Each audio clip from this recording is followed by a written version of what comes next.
Mr. Li stood poised before a grand mansion, a pocket watch gripped in his hand. Inside, people gathered around the bed of the 98-year-old Mr. Wrong, who was on the brink of death. Doctors grimly noted that he had little time left.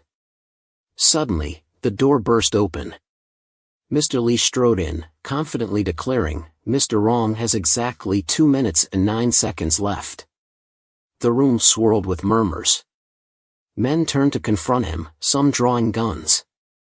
However, with a mere display of his pocket watch, they stood motionless, as though time itself had halted.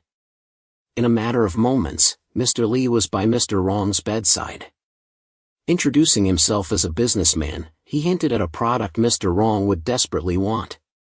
Time. 10 days prior, Li's mother had advised him to abandon his taxing job and settle in the city. To Li, regular folks seemed out of place in Damon Capital, a global financial hub. Although life in Damon City felt unrewarding and harsh, Li remained committed to his dreams. One day, an anxious man collided with him, frantically proclaiming his tardiness.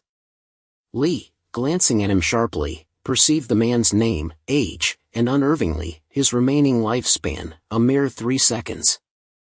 As predicted, a car fatally struck the man. Amidst the chaos, Li discovered the enigmatic pocket watch in his grasp. A single click, and the rain halted. Time had paused. When reality resumed its course, Li was equipped with a newfound power, to visualize people's remaining lifespans and manipulate them by redistributing time. He quickly recognized the lucrative potential of this skill, deciding to trade time, especially to the city's elite. The inception of a new villain, the Time Merchant, was marked. On a rainy evening, while Li sketched out his plans, his roommate, Yang, walked in. Their eyes met, and for a fleeting moment, she found him strangely captivating. Dismissing it as a mere whimsy, she reminded herself of his status, a poor, adopted son, not exactly her ideal match. Yet, she couldn't shake off his newfound aura. Aware of Yang's indifference, Li resolved to leverage his unique ability to offer the affluent a coveted commodity, time. Drafting contracts that would legally protect his clientele, he christened himself the Time Merchant, and began his venture. The next day, seated on a park bench, Li scanned the crowd. The moral dilemma of taking time from the young or elderly weighed on him. Just then, a young man in a costume, juggling multiple jobs and aspirations of gifting his girlfriend an iPhone, caught his attention. His boss reprimanded him for not working hard enough. Li's watch revealed the man was 21 with 65 years ahead. Smiling slyly, Li realized he'd found his first potential client. The costumed man received a meager payment and departed cheerily, with Li closely trailing behind, preparing to make his first sale in a nearby restaurant. Li sat across from Zhang and pulled out a pocket watch. With a flick, he paused time and everyone around to showcase his unusual talent. Zhang, startled, retreated a few steps. Li rose, offering a handshake. "I'm Li, a time merchant," he explained. "You're mad," Zhang retorted. With a smile, Li responded, "I've roamed this world for years, trading in lifespans." "Interested?" Suspicion flickered in Zhang's eyes. "How do you know my name?" Li tapped his watch, revealing Zhang's details. "You've got a long life ahead. Ever thought of selling a bit of it?" Skeptical, Zhang inquired about the price. Li revealed a suitcase holding 3,000 yuan, roughly $46,000. "This," he began, "is the price for 1 year of your life." As Zhang pondered, thoughts of the gifts he could buy for his girlfriend surfaced. Working part-time jobs seemed a waste when he could just trade time for money. But selling a year of his life? That was an entirely different gamble. Li, sensing Zhang's inner turmoil, nudged, "Major choice?" Taking a deep breath, Zhang nodded. "Just 1 year," he muttered, signing the contract. A shiver ran down his spine as he felt a year slip away. Li resumed time with a snap. Handing Zhang his business card, he hinted at potential future deals. But Zhang, still grappling with his decision, declined. 1 year is enough, he muttered. Undeterred, Li left it on the table. You might change your mind, he said cryptically. Li then strolled the city streets, mulling over his successful transaction. Seeking respite, he sat in a cafe and began scouting for potential clients online.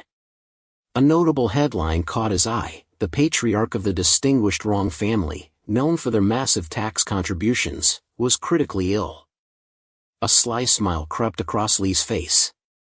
He smelled opportunity. That night, Mr. Rong lay on his deathbed, deeply worried about his esteemed family. As he lay there, Li made an enticing offer to extend his life. The gravity of the proposal made Rong's eyes grow wide, knowing the legacy he would leave behind was at stake. Whispers circled the room, many wondering if Li was a fraud. Li silenced the murmurs, reminding them that Mr. Rong's lifespan was down to a mere 10 minutes. How much would it cost? One man asked. The price, Li replied calmly, is a fifth of the Rong family's annual earnings, $15.6 million. A skeptical man accused Li of deceit. In response, Li revealed his pocket watch, showing that Mr. Rong had a mere 5 minutes left. The atmosphere grew tense as everyone waited for Rong's decision. His nephew, desperate, pleaded with him to make a choice. Mustering the last of his strength, Rong agreed. The nephew swiftly produced a contract for Mr. Rong to sign. Though weak, a sudden surge of energy allowed Rong to put pen to paper. The room was momentarily engulfed in a radiant light. As it faded, they found Mr. Rong revitalized, his lifespan now a full year. The room buzzed with astonishment. Li, satisfied, declared the transaction complete. Rong's nephews, still in disbelief, questioned their uncle about his well-being. With newfound vigor, Rong asserted, "I've never felt better." Li, smugly acknowledging his success, wished Mr. Rong joy in the year ahead. As the nephews tried to discuss payment, Li halted time briefly, leaving behind his account details before making his exit. When time resumed, the room was abuzz with wonder. Mr. Rong, to everyone's amazement, leaped from his bed. He sternly ordered all present to remain silent about the night's events. The nephew showed him the contract Li had left, and Mr. Rong commanded they honor the deal. Later, he gazed out of the window, deeply contemplating the enigmatic power Li held. He then instructed his nephews to form an alliance with the time merchant. Meanwhile, Li stood atop a city building, reflecting on the profound capabilities of his time control. With his unique time-trading abilities, Li was confident he'd made the right decision in becoming a time merchant. However, he realized that as his clientele grew, he wouldn't be able to help everyone. So, he devised a plan, the Longevity Club. The club would cater to everyone from the average person to elites and wealthy businessmen. They would be categorized into 6 levels based on their expenditure in the club. Level 1 members, those who spent millions, could redeem up to a year of life. Conversely, Level 2 members, who invested hundreds of millions, could gain up to 3 years. The vision for the Longevity Club was clear: to be the most formidable and enigmatic organization, and for Li to become a renowned global figure. To bring his vision to life, Li knew he needed a team of reliable and loyal staff. He believed these traits would often be found in those who had been hardened by life's challenges. One day, as he walked the streets, an elderly taxi driver offered him a ride. Observing the man's appearance, Li thought he looked much older than his actual age and surmised that he might be one of those people worn out by life's grind. Once inside the taxi, the driver, noting Li's refined attire, asked if he was a businessman. As Li was about to respond, he glanced at his phone and noticed a $15 million transaction from Mr. Rong. He took a moment before answering the driver's question. The driver's phone rang, and panic spread across his face as he answered the call. He quickly told Li that he needed to head to the hospital immediately and asked him to vacate the vehicle. Without hesitation, Lee replied that he would accompany him to the hospital. Gratefully, the driver continued, sharing his troubles about his high school son, who was in dire need of a significant sum to enroll in a prestigious university. The weight of not being able to provide for his son pained him deeply. Touched by the driver's story, Lee discreetly stopped time, placed a generous amount of money on the back seat, and left the taxi. When the driver arrived at the hospital and turned to thank Lee, he found an empty back seat, save for the money. With rising emotion, he stepped out, trying to call Lee back to return the money, but Lee was nowhere in sight. Attached to the money was a note from Lee, suggesting the money was merely a tip and providing a code for the driver to potentially earn more. From a hidden vantage point, Lee observed the driver's gratitude, thinking there was no need for thanks over such a gesture. A short while later, Lee noticed an injured blond man. Their eyes met briefly before the man walked away, accidentally leaving his medical report behind. Later that evening, when Lee returned to his apartment, he found Yang sprawled out, sleeping on the living room couch. Though slightly annoyed that she had once again fallen asleep there, his affection for her prevailed. He gently took a blanket, intending to cover her and ensure her comfort. Just as he was about to drape it over her, she woke up and asked, "What are you doing?" He tried to explain himself, but Yang interrupted him and said, "Just go to your room." She slammed the bedroom door, and he threw the blanket on the couch, knowing her reaction was normal because they were just roommates.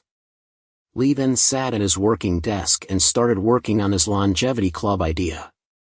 A couple of hours later, he decided to take a break, knowing the club would be formed in no time. He woke up the next morning, and Yang asked him why he wasn't getting ready for work. Lee said he took a day off, but Yang thought he was lazy and probably wanted to quit working and go to his hometown. He then closed the apartment door, sat in the chair, and said that, in fact, he didn't have to go to work anymore. Later that day, Lee went to a real estate consulting agency to check on some business. As the consultant talked about the houses, Yang approached, surprised to see Lee in the office. He said he knew she worked there, so he decided to come and see if he could find a suitable house. Yang couldn't believe her ears and thought somebody had just commissioned him. She asked Lee what his total budget was before he even answered. She told her working colleagues that she knew Lee, and she talked to him. Yang sat down and nervously talked about the available houses, mentioning a $70,000 house.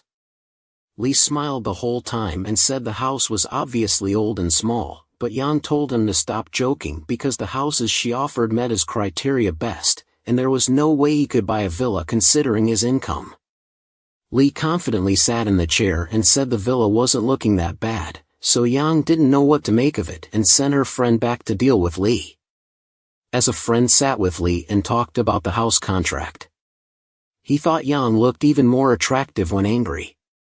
Mr. Lee interrupted the consultant and said he'd buy the house, but the lady told him to stop joking since the unit was 406 square meters big and cost $7 million.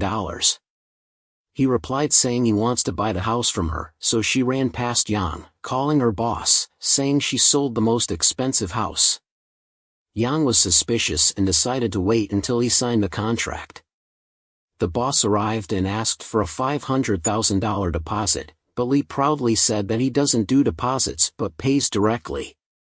Everyone in the agency started talking about Lee, and Yang couldn't believe that all this time, she looked for a rich man, and he was right in front of her nose the whole time. Gold digger vibes, maybe? Lee left the office and received a call from the taxi driver. Lee said the offer was still on the table, and the driver said it was time they met again. They met at the bus station the next day, and Lee suggested they find another place to talk. The driver said his father was ill and had to undergo surgery. He managed to survive, but staying in the ICU is quite expensive. He took some loans, and now his relatives are trying to avoid him and asking him to give up. The man started crying and said he needed money desperately and would do anything to get it. Lee took a sip of coffee and said he could give him a lot of money in exchange for his lifespan. the taxi driver asked if he was talking about some illegal activities. Lee demonstrated his powers of time control and explained that the things he offers are completely legal. The man asked what he was talking about, so Lee explained he's a time merchant, a person who buys and sells people's time. Then he asked if he'd like to trade his time for money, and the man asked about the price. Lee said he'd pay him 3 times more than he earns in a year for 1 year of his life. The driver immediately asked if it was possible to sell 3 years of his life in exchange for $1,350,000, and Lee said he'd only have 10 years left. The man said that the remaining lifespan would be just enough to fulfill his responsibilities as a father, so Lee instructed him to sign the contract if his decision was final. He signed the contract, and Lee transferred the money immediately. So, the driver took a walk to the hospital to pay his father's bills. Lee thought the man's burden should be lessened now, but still wondered if he'd regret the decision when the time comes. A moment later, the blonde drunkard from the last time threw a bottle next to Lee, saying it was his, and he better pay him back. Lee chuckled, so the man attacked him. Lee told the guy that, based on the medical report he dropped the last time, he'd leave for about a month and pass away. The drunk man got a bit scared, and Lee started walking away, telling him to follow him if he wants to live. The men followed him, and Lee asked questions about his illness and his family. The man said his name was Peng, and he had leukemia. Lee said he should be home resting, and his family must be worried for him. But Peng said he left the house and told him to pretend he already died. Wow, not depressive at all. Peng's answer was surprisingly positive. So, he decided to test the guy and speed up the time by 100 times. Their surroundings changed, and Peng asked what was going on. Lee told him not to worry, since he comes in peace with an offer to prolong his lifespan in exchange for his loyalty and freedom.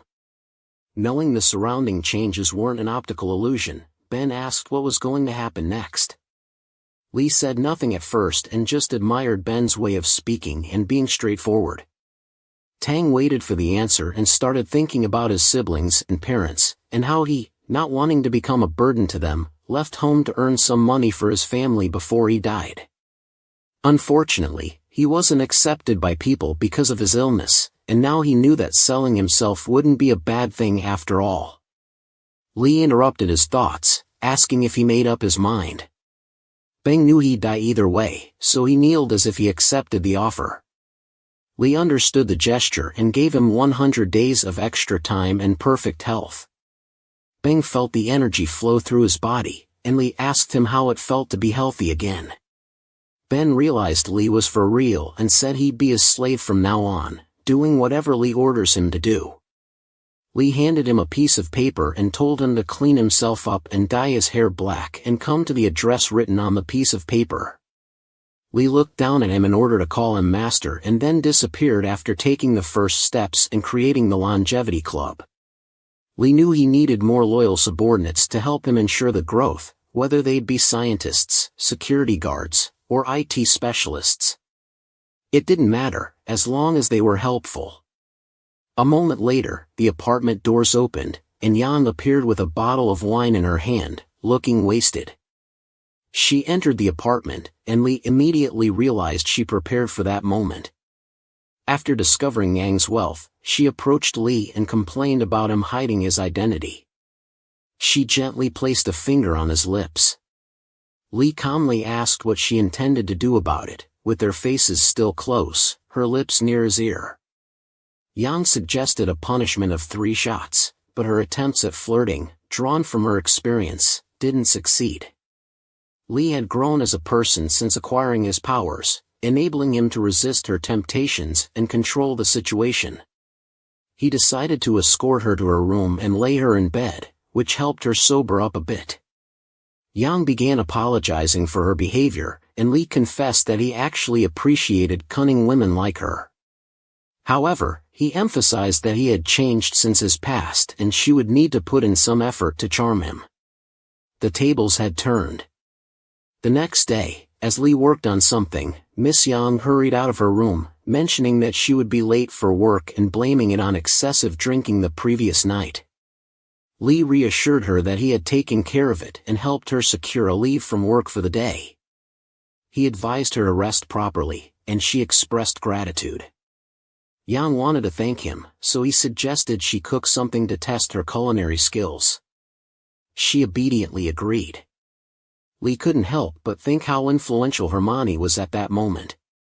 Suddenly, Peng Hao, like a disciplined soldier, appeared at the door, ready to follow orders. Li Liang, curious about why Peng Hao referred to Li as master, learned that sir was a more appropriate term. Li introduced a cooperation contract and went over its terms. One of the points was that they listed 3 things our protagonist couldn't make Peng Hao do. Without reading the rest of the contract, Peng Hao quickly signed it and handed it to Li.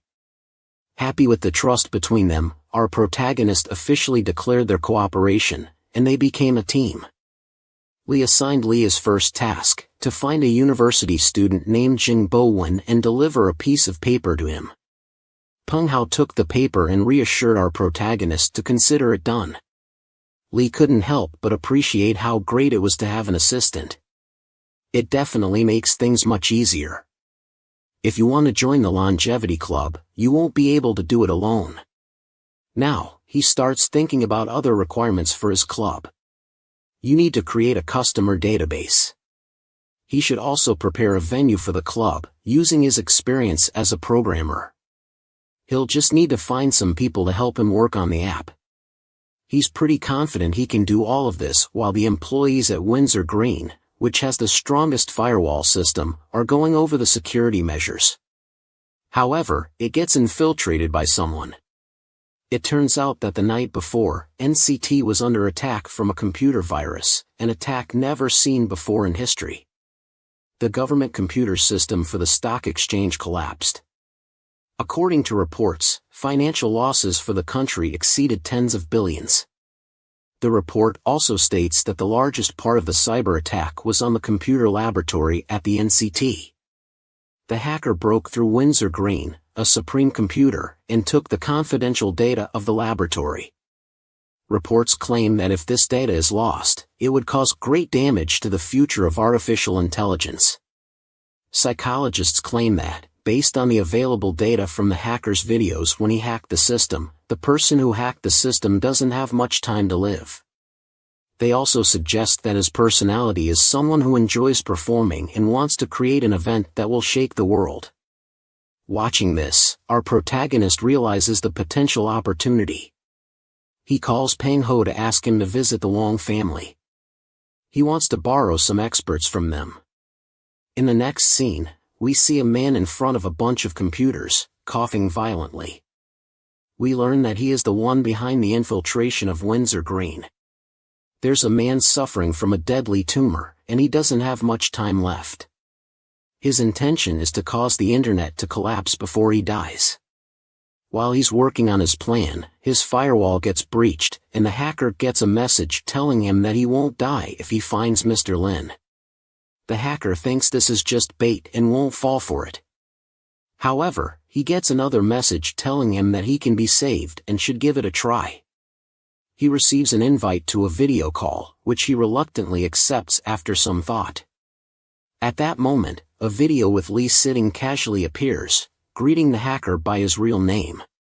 The hacker is shocked and wonders how Lee knows his name. Our protagonist tells him that he knows a lot more about him and, with a snap of his fingers, creates a projection of the hacker's information in front of him. Lee tells him that he has only 10 days left to live, leaving the hacker confused about how they found his location and other details. He also rejects the idea that he only has 10 days left to live. Lee gets serious and tells him that he's the only one who can give him more time. Our protagonist suggests that the hacker should use his computer skills to find him, and 10 days should be plenty of time for that. The hacker is upset by all of this, and just as he's about to ask Lee who he is, the video call ends, leaving the hacker puzzled about what happened and whether this is all a trap. Now we see Lee talking to a computer expert who helped him contact Robert. The expert mentions that Robert is highly skilled and might pose some challenges. However, Lee reassures him, saying that, in the end, the hacker is human, and all humans fear death. At the city airport, we see Robert looking dreadful, coughing violently, as he has decided to try to find our protagonist. He asks the airport staff, who are concerned about his excessive coughing, for assistance. Coughing, Robert tries to find the location saved on his phone. Acadilus mentions that Pan complains about feeling weaker already, even though he only used a couple of days of his lifespan. This makes our protagonists realize the limits of his power. It seems that the extra 100 days of lifespan only return Hao's body to the state it was in 100 days ago, and it doesn't prevent diseases from progressing. He can control time but not everything that comes with it. Lee thinks his medical knowledge isn't enough to solve these problems. However, he believes that if he views it from a different perspective, not as a human but as a collection of cells grouped together, his power might work. Excited about this idea, he orders Hao to bring him a precise microscope and a sample of his blood. Our protagonist mentions he has a hypothesis he wants to try, and if it works, there'll be a big surprise for Hao. After obtaining the microscope, we learn that our time merchant is researching his ability to slow down time. He believes that if he could apply this power to each individual cell, he might extend a person's lifespan. As he looks through the microscope, he starts observing the lifespan of each individual cell. Now he thinks that if he can use his ability to slow down time on the sick cells and reduce their spread, he could slow the progression of the disease. This could lower the risk of the blood cells dividing rapidly and enhance the chances of the disease weakening the body's immune system. His understanding of how leukemia affects the body helps him figure out how to assist Peng Hao. Next, we see the young robber finally arriving at Lee's mansion, still skeptical about the situation. Just as he's about to knock on the doors, they suddenly slam shut, and Hao runs out, taking him for a mere thief sneaking around to steal something. Robert tells him to let him go and threatens to expose his private information on the dark web if he doesn't comply. This catches Lee's attention, and he realizes it's the hacker. Our protagonist is really impressed with his skills, as he found him in no time. Lee also thinks that he's Chinese and has some proficiency in the language. Robert tells him that China is a dominant force in the world of technology, so it's not strange for him to know at least a bit of Chinese. Robert then cheekily asks Lee if he's the time merchant because he doesn't look particularly special. This annoys Lee, and he smacks Robert, leading to a brief scuffle between them. Our protagonist steps in and invites Hao to approach him. He then proceeds to test his hypothesis, focusing on the things he wants to manipulate. This is how things happened. At first, someone got really annoyed. So, they ended up smacking another person, which led to a small fight between the two. But then our main character stepped in and stopped the fight. He invited the person who got smacked to come talk to him calmly. After that, he decided to test his idea. He focused on things he wanted to change, even if they were tiny cells. Surprisingly, he could control their behavior, like the time they took to react. He found leukemia cells in Hao's body and managed to slow them down by 10 times, effectively curing Hao's condition.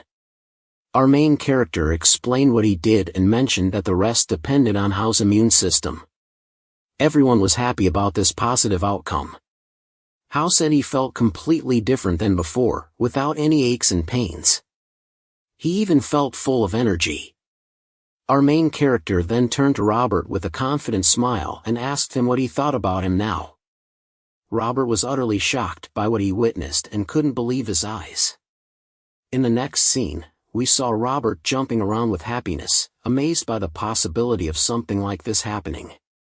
He felt no pain at all, and he realized that our main character had treated him. Robert grabbed Lee's legs and praised him to the extent of calling him a god. Hao was annoyed by this behavior and told him to treat Lee with more respect and not to talk so casually. However, our main character offered an invitation to Robert to join his longevity club. Robert agreed to join the club with great excitement and said he would follow him for the rest of his life. Lee then handed him a contract and explained what he would need Robert's help for. First, he would need to create a database for talented individuals around the world. He should focus on those with weak bodies, weak parents, chronic illnesses, or those on the verge of death. After that, he told him to create another database for the wealthy, sorting them by age, wealth, health, and other factors. Finally, he needed Robert to do something right away: create messaging software that ensures absolute secrecy and privacy. Robert confidently accepted the tasks and assured him that it's an easy task and he'll take care of it. Now, at the residence of the Wrong family, Mr. Wrong assured one of his associates that Lee's powers are real and that he is proof of it. At that moment, a security guard approached with a package, telling Mr. Wrong that a guy around 20 years old sent it over, from Mr. Lee. Mr. Wrong wanted it to be opened right away. Upon opening it, they found a phone with the display showing Sane Longevity Club. The security guard mentioned that the same guy had given him a piece of paper earlier. Mr. Wrong got angry for not being informed sooner and ordered him to read the letter immediately. The letter explained that it was an invitation to the Longevity Club, which had a ranking system for its members. It outlined the requirements for members at each level, with higher points resulting in higher ranks. The letter goes on to explain that when upgrading to the next level, you can purchase only half of the required points. The remaining half must be earned by completing missions assigned by the Longevity Club. Speaking of membership perks, the letter details that each level can exchange a certain amount of time relative to their rank. Basically, the Longevity Club allows its members to exchange points for extended lifespan. The person reading the letter expresses disbelief that such a club exists, saying he wouldn't have believed it without witnessing Mr. Lee's powers firsthand. Mr. Wrong instructs him to gather everyone for an emergency meeting right away. During the meeting, Mr. Wrong shares that he received an invitation from Mr. Lee regarding a Longevity Club. Other members of the Wrong family become anxious upon hearing this. They acknowledge the significance of Mr. Lee's powers and consider this matter seriously. Mr. Wrong, the senior member of the family, asserts that he has already made up his mind about accepting the invitation. He doesn't want to delay their response to Mr. Lee and wishes to make a good impression. Other family members express their concerns, but since Mr. Wrong is the only one invited to the club, it's ultimately his decision. Senior Wrong selects the option to accept the membership and immediately enters a chat room with other members, engaging in casual conversations. Members of the Wrong family are surprised to see that the club already has many members, some of whom appear to be several hundred years old. However, it's revealed that these characters are actually creations of Robert, following Lee's instructions. Robert seems to enjoy this role-playing task where he uses various fictional characters to make Mr. Wrong believe that everything is real. They discuss the age of one of the members to convince Mr. Wrong of the club's authenticity. Then, using one of the characters, they provide Mr. Wrong with the so-called newcomer's mission. A character named 2 advises Mr. Wrong to change his name to 129 since he's the 129th member to join. 2 informs him that the chairman will send him his first mission for newcomers, which, when completed, will earn him a significant number of points and officially welcome him as a member of the Longevity Club, beginning his journey of pursuing a longer life. If he's ready, he can start right away. We see Mr. Wrong feeling overwhelmed by everything as he gazes at what he's just read. The members of the Wrong family are learning that the Longevity Club was created by Mr. Lee for those who seek a longer life. This club has appeared throughout history under different names. In this era, it's called the Longevity Club and has 3 missions that guide its development. The first mission is about protecting the Earth. According to the club's information, Earth is the only place for humans to live, so they can't ignore its care. The second mission is to advance technology, especially space exploration, allowing members to explore beyond Earth for a better world. The third mission involves advancing biology and human evolution. At this point, Mr. Wrong stops reading suddenly, realizing that some members are very old. The smaller the number in their name, the older they might be. Even though Mr. Wrong's family is quite old, existing for a few hundred years, some club members have been alive since the Ming Dynasty. This realization fills Mr. Wrong with a deep sense of respect. The wealth and experience these individuals have accumulated over the years must be staggering. He can't afford to disrespect any of them. While he ponders all of this, a message arrives from the club's president, describing the first mission. The message basically states that the Longevity Club needs a suitable meeting place that fulfills specific requirements. Mr. Wrong is asked to provide this location and will receive 500 points upon completing the mission. Upon reading the details of the mission, the family members thought it sounded easy. However, Mr. Wrong reminded them solemnly that a powerful individual would observe them, so they must complete the mission flawlessly and find a place that perfectly matches the requirements. On the other side, Lee and Robert receive a response from the Wrong family, stating that they'll do their best to finish the mission quickly. Robert informs Lee that the Wrong family took the bait, which is exactly what they wanted. Lee cautions Robert not to relax too much and to remain vigilant, ensuring that the Wrong family doesn't discover their location. Robert assures him that it won't happen, as he's skilled at what he does. Our main character finds it exciting to personally create such a large organization. A few days later, they receive a package from the Wrong family containing various location options for the meeting. It's evident that a lot of effort went into finding these locations.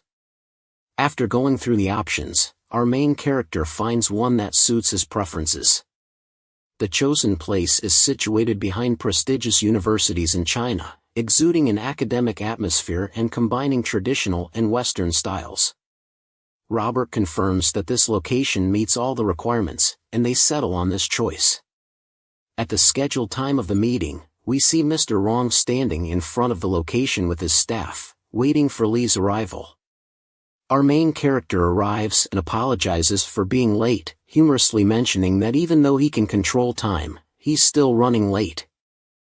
Wrong praises Lee for extending his lifespan, but our main character dismisses the need for politeness, stating that he simply traded money for more time. It's business.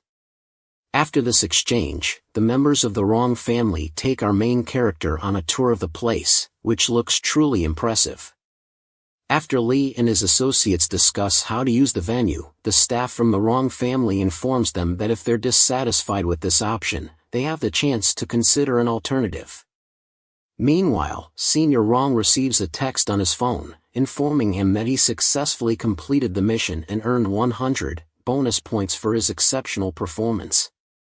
He and the other family members are thrilled by this good news. While this is happening, our main character considers it's time for the next transaction. At the provided venue, he reviews the human resources available to him, evaluating their strengths and weaknesses.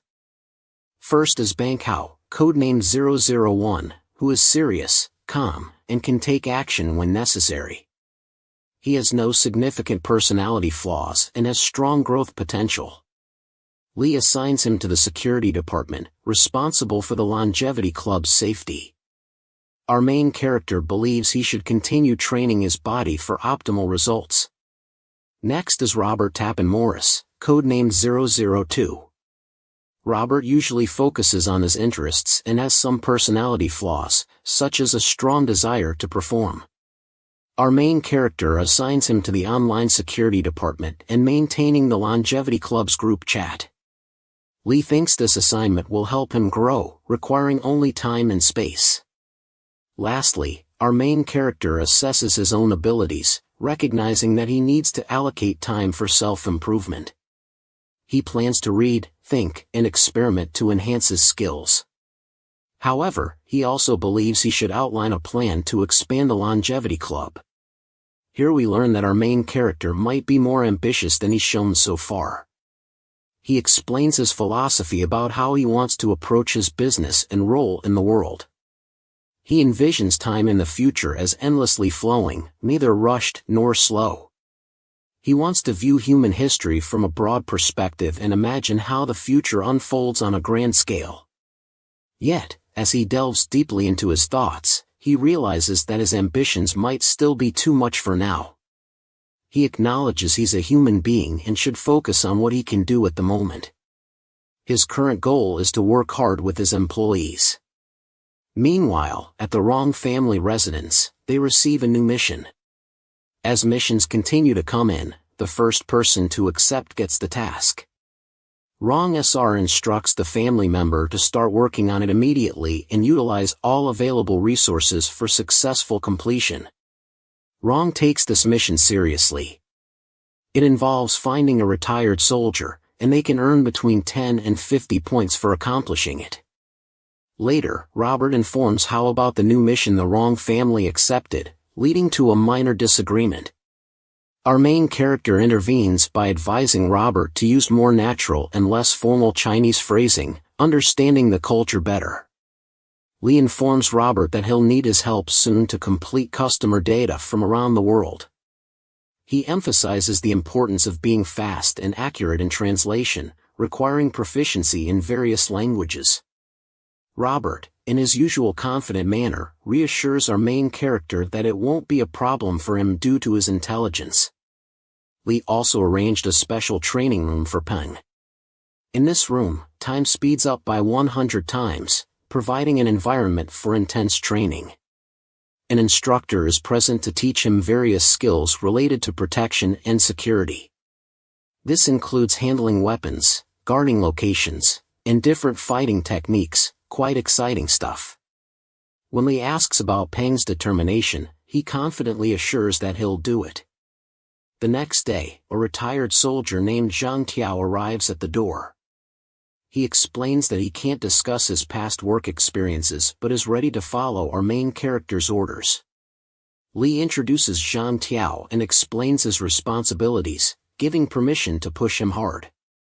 Dealing with this, our main character realizes that the advanced computers on the market aren't suitable for Robert's needs.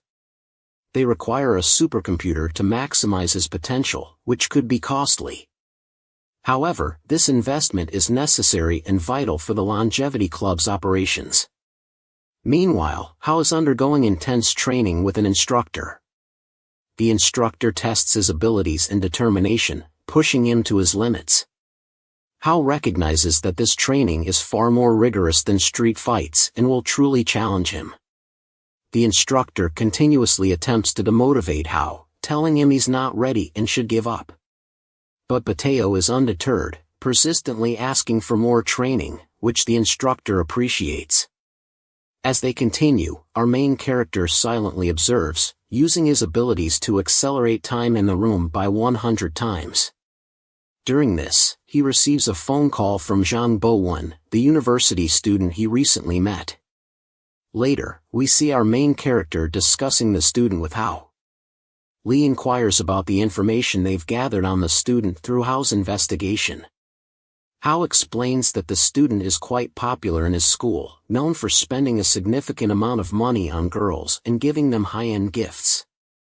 His spending habits have led others to believe he's a wealthy millionaire's son. Lee realizes that the money he provided to the student is being used for these expenditures, likely to maintain the lavish image he's created. Deciding to meet the student, our main character arranges a meeting at a cafe. The student nervously awaits Lee's arrival.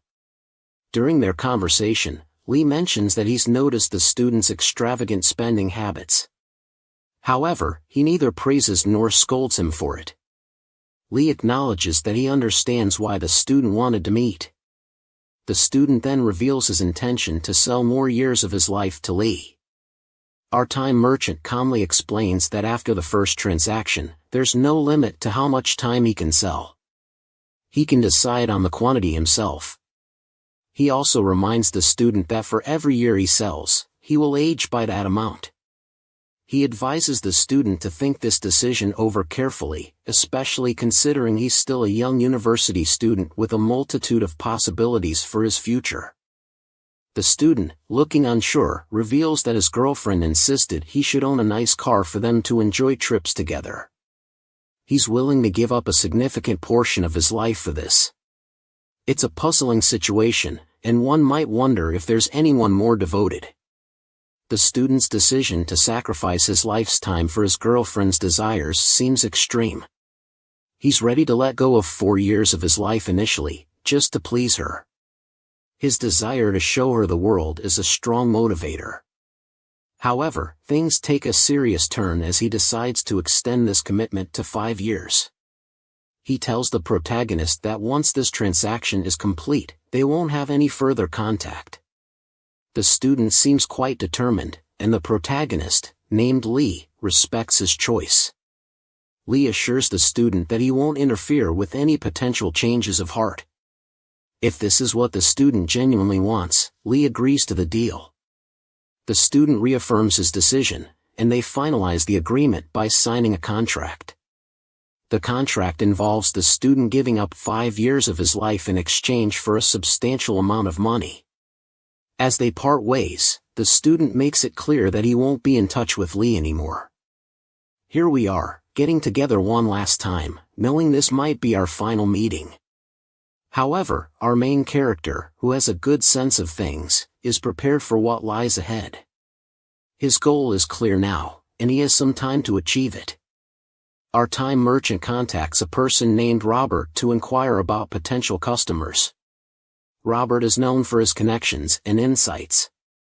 He tells our merchant about Song Shixiong, a prominent figure in the entertainment industry, who's not long for this world.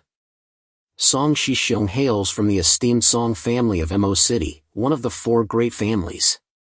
This makes him a potential customer worth considering. The protagonist is pleased with this information. The Song family is highly respected in Mo City due to their rich history and influence. They've been a significant presence for over a century, primarily focusing on the entertainment industry. Under the leadership of the current Song family head, they've amassed immense wealth. The Song family owns the prestigious international Tangarin Movie Company, which is the top-ranked entertainment company in the country. Their reach extends to highly acclaimed actors working under their banner. Moreover, the upcoming marriage of Mr. Song Zuan, a prominent member of the family, has been making waves in the entertainment industry. This event is gathering high-ranking individuals from society and big names in the entertainment field. It's a major happening, particularly for celebrities. Among the family members is Song Twin, the grandson and direct heir to the CEO of the International Tangerine Movie Company. Another individual in the spotlight is Song Shixian, whose significance is growing. As our protagonist contemplates, Miss Yang suddenly arrives, offering him grapes and behaving more subdued as intended by Lee. Engaging in conversation, she mentions the Song family's upcoming wedding ceremony, which she spotted on TV. Her excitement for grand, extravagant weddings becomes evident as she discusses it. Amidst the conversation, Lee's mind drifts. He reflects on how much of the money he acquired from the wrong family has already been spent. He sees the Song family as a promising next target. Robert has been researching the Song family closely and has discovered that the eldest member is nearing the end of his life. The family plans to use the wedding as an opportunity for a ritual known as the Rinse of Luck, a Chinese superstition that involves using marriage to rid oneself of bad luck.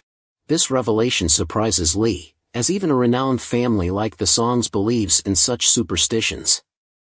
Miss Yang, sharing her thoughts aloud, wonders about the nature of the upcoming wedding and expresses her desire to witness it firsthand. Lee seizes the opportunity and offers to take her there himself.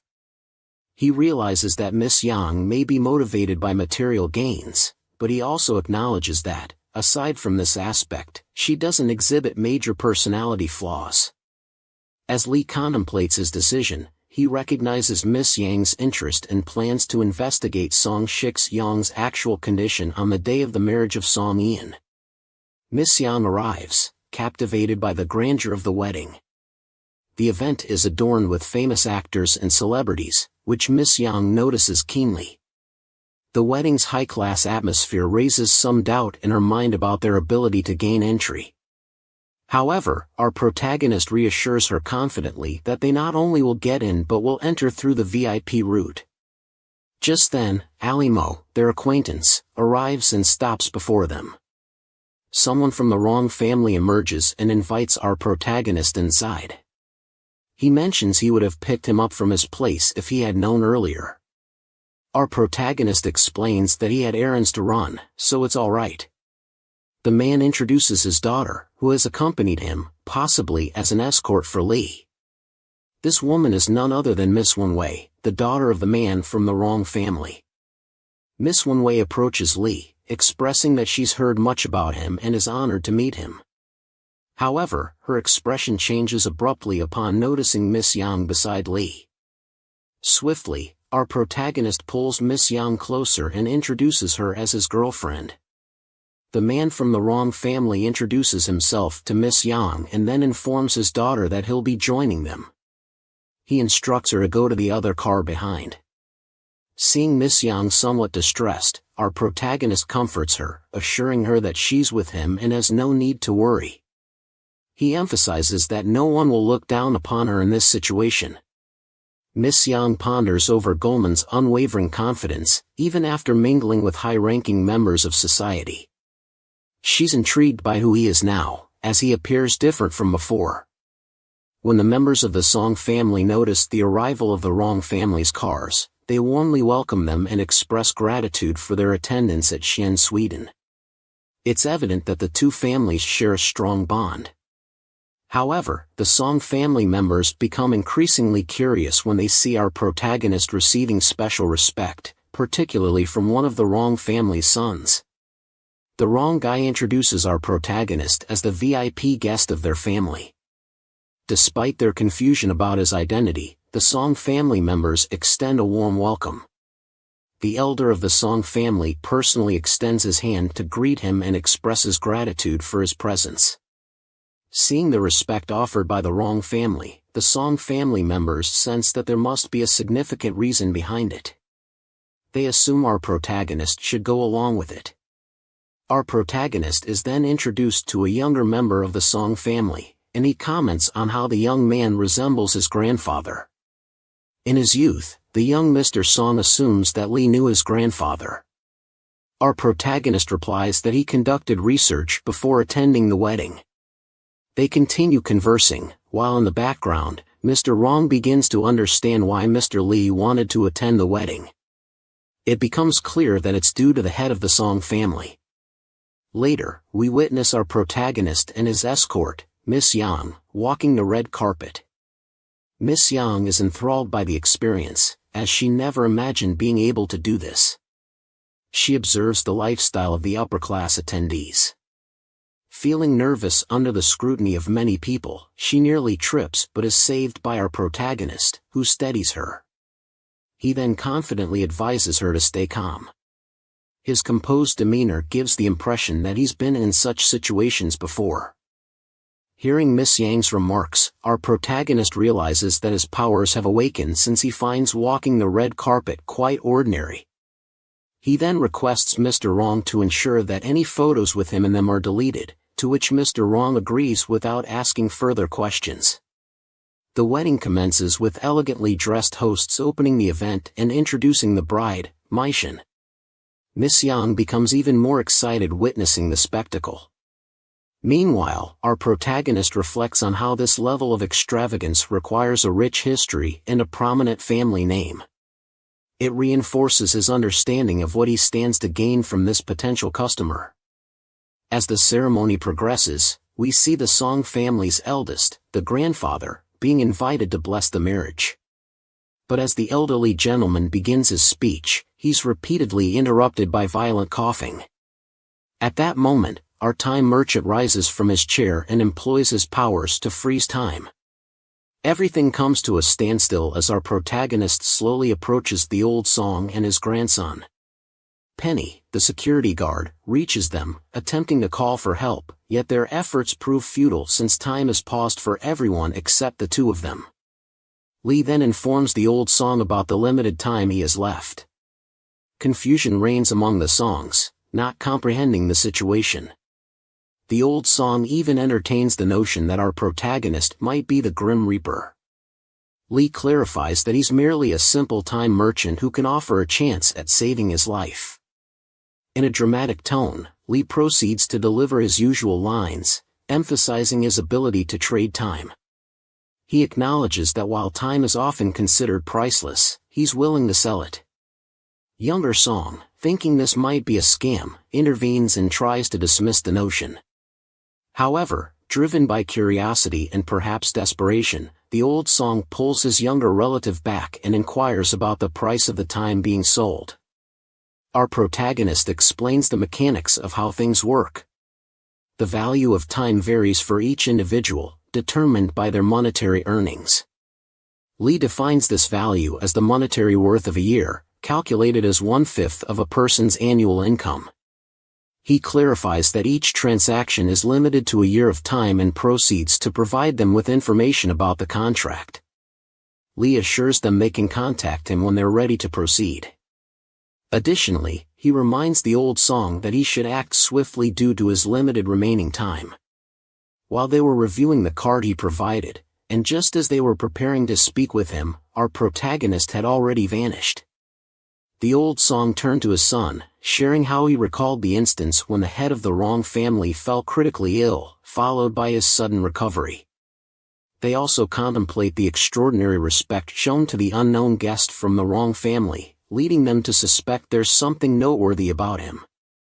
As a result, the old Song suggests a meeting with the wrong family.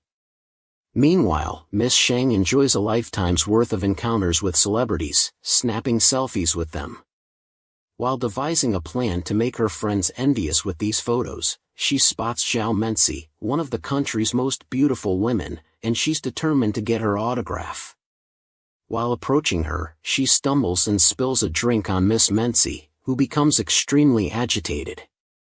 Miss Yang, on the other hand, is utterly shocked by the unexpected turn of events. She feels she's made a significant blunder and is anxious about preserving whatever dignity she has left. In a desperate effort to apologize to Miss Mensi, Miss Yang gets up. However, her apology is met with fury, as Miss Mensi angrily slaps her away, rejecting her apology. Onlookers begin to judge Miss Yang, referring to her as a commoner and even as a peasant. A bystander next to Miss Mensi informs her that the situation has already escalated, and that the girl has already apologized. So, Miss Yang considered letting the incident go, but Miss Mensi had different intentions. She grabbed the glass from the guy and retaliated by spilling it on Miss Yang. In an act of retribution, Miss Mensi argued that not all problems can be resolved with apologies, questioning the purpose of the police if apologies were enough. It's quite the argument if someone's trying to rationalize their own unpleasant behavior toward others. Miss Mensi's anger escalated even further. She felt that this random woman had embarrassed her and caused her to miss important opportunities. In her frustration, she slapped Miss Yang once again, causing Miss Yang to stumble. Maishan, observing this rotten behavior within the high society she once admired and aspired to be a part of, was appalled. She couldn't believe how harsh and unsympathetic the upper class could be. Meanwhile, Miss Mensi took hold of Miss Yang's chin and explained in a hushed tone that she felt compelled to act this way. She justified her actions by claiming that if she hadn't retaliated, others might see her as weak and an easy target. During this exchange, a commanding voice from the back of the room ordered for Miss Yang to be released. Our protagonist emerged from the crowd, repeating his request for Miss Yang's release. Just as Miss Mensi prepared to protest, Lee, our protagonist, intervened, and Old Song supported him. Amid the commotion, Miss Mensi began to explain the situation frantically. However, her explanation was abruptly interrupted when old Mr. Song bowed to our protagonist, offering an apology. He signaled a beer to Miss Mensi, who realized she was in significant trouble.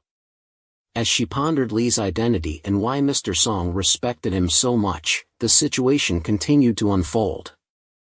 The alt Song. In an angry voice, he tells her to apologize immediately to Mr. Lee.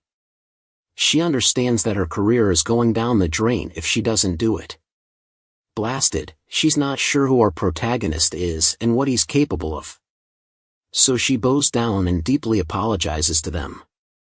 The old song tells her that their apology is not enough, which makes her keep increasing the intensity of her apology. But he too keeps telling her that she needs to apologize more and that it's not enough. So she realizes what she needs to do and starts slapping herself and desperately apologizing. The young song. He tells the senior song that he should stop, but the old song tells him that this is up to Mr. Lee and no one else to decide. He'll say when it's enough. Then, as Miss Mancy was on the floor from all the beating she took from herself, our protagonist tells her to stop slapping herself and approaches her. He stoops down and tells her that she really does look much better on screen. The woman is left speechless by his attitude.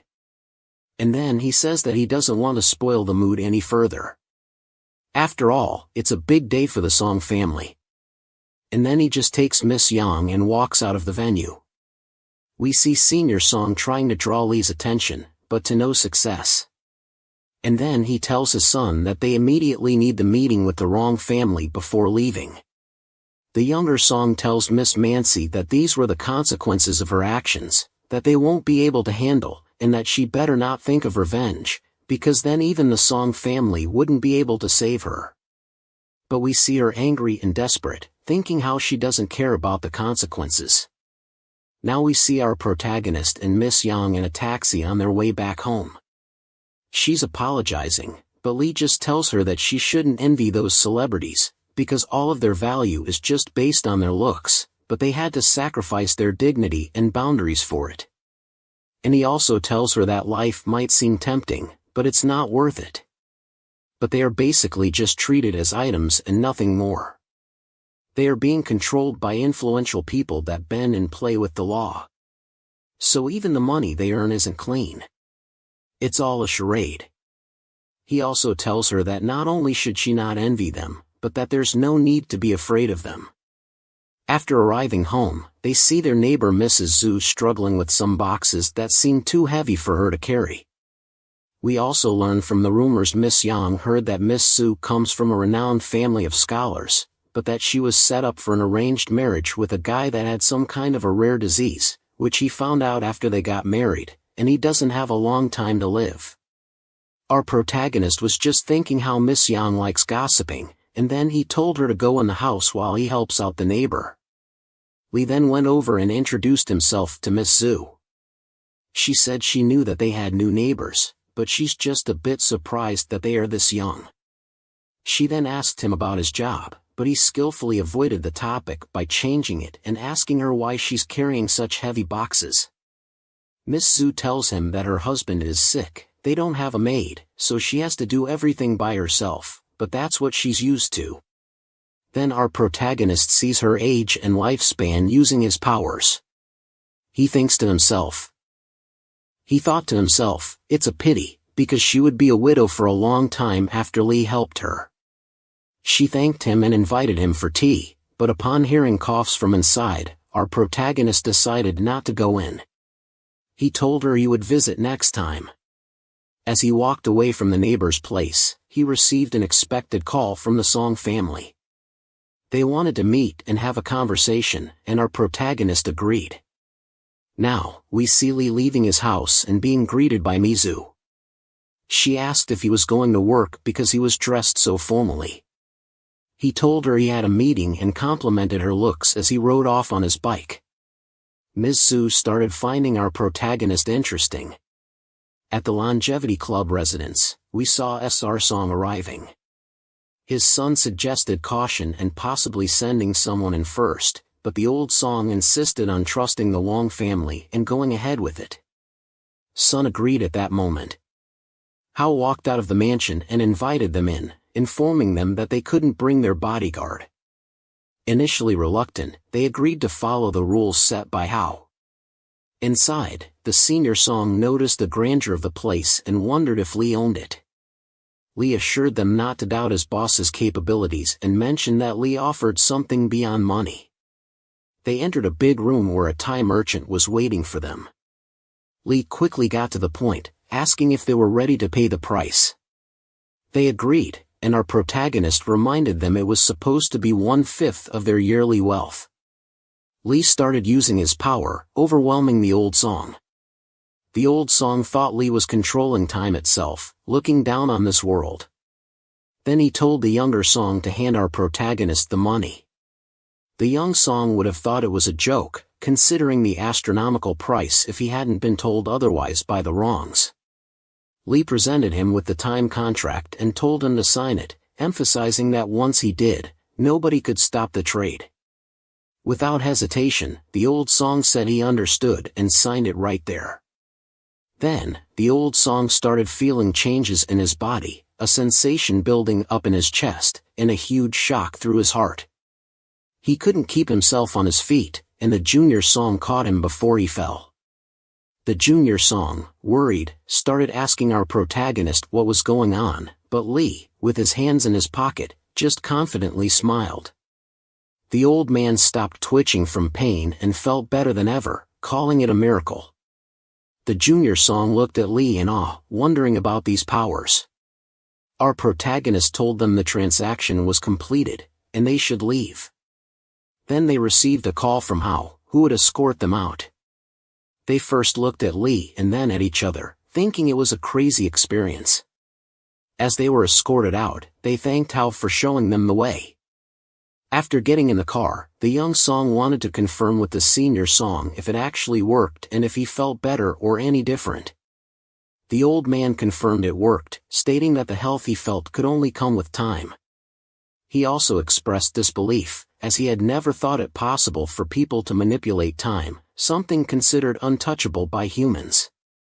Then he told the junior song to transfer the money, the exact amount, immediately. Now, back at the Longevity Club's mansion, our protagonist was relieved that another transaction went well and that the money they earned would help them relax a bit. Lee then asked about our protagonist's training progress, and our protagonist was happy. Knowing that he had been training really hard, even though it had only been for 10 days, thanks to the sped-up time, which actually amounted to years of training, he felt a visible change in himself. He was now a different, much stronger man than before. Our protagonist laughed and placed a hand on Hao's shoulder, expressing how impressed he was with all the progress Hao had made. He even called him a brother, which moved Hao emotionally. The two of them then went to check on Robert to see his progress. They found him curled up, watching a TV show. Hao playfully scolded him for being a slacker, but Lee was more concerned about the progress with the database. Robert informed them that 70% of the database containing information on the world's wealthy people was completed. He had also upgraded the program as requested, which required infiltrating more than half of the internet on Earth to obtain this information. Furthermore, his understanding of Chinese culture and language had improved. Robert showed them the program, but our protagonist noticed the interface design was cartoonish and questioned it. Robert, in his excitement, explained how he had improved the security of members' phones, distracting Lee from the interface design. Then, he placed our protagonist in the chair and asked him to try out the new search engine he had created, which filtered results according to specific needs. Lee tried it and was fascinated by the sophistication of the tool. It was accurate and fast, and he appreciated the interface design. He commented that it represented the culture well, while Robert protested and claimed his design was more relatable. While testing the search engine, our protagonist came across a woman he believed could be a potential business partner. She was a designer with a brain tumor. In the next scene, we saw a woman in the hospital, singing a sad song while sewing, appearing to have little time left in her life. We learned that she often sang such melancholic songs, and fellow patients in the same hospital room knew she had terminal cancer. During a discussion about her situation, our protagonist appeared and stopped time. He introduced himself and invited the sick woman to the Longevity Club. Initially surprised, the woman eventually succumbed to her depressed state and told him that even if they could extend her life, she didn't believe it would change much for her. She doesn't see the point in it. She explains that through her disease, she has witnessed both the good and bad aspects of the world. She has no desire to continue and just wants to complete her final work before passing away. She adds that if he can help her with that, it would be of great assistance. Our protagonist thinks to himself that her reaction to her impending death is quite different from others, and he finds her peculiar. However, he believes she truly values her work. He tells her that since she isn't distressed by her imminent death, he will try something to see if her perspective on life might change. Lee then starts using his powers to locate and slow down the tumor cells by 15 times. He considers it a small gift for her and encourages her to accept it. Now, we see her breathing heavily but looking surprisingly healthy, with her hair fully grown. She can't believe it and starts crying, hoping it isn't just a dream. Our protagonist smiles and reassures her, saying she's welcome. Lee compliments her, calling her a talented designer and emphasizing how her healthy appearance has reinvigorated her work. She confirms that her work changed when she learned about her terminal disease, which altered her perspective. She expresses her wish that her disease had progressed more rapidly so that others would remember her as the beautiful person she was before the illness. In frustration, she thanks our protagonist profusely for what he did.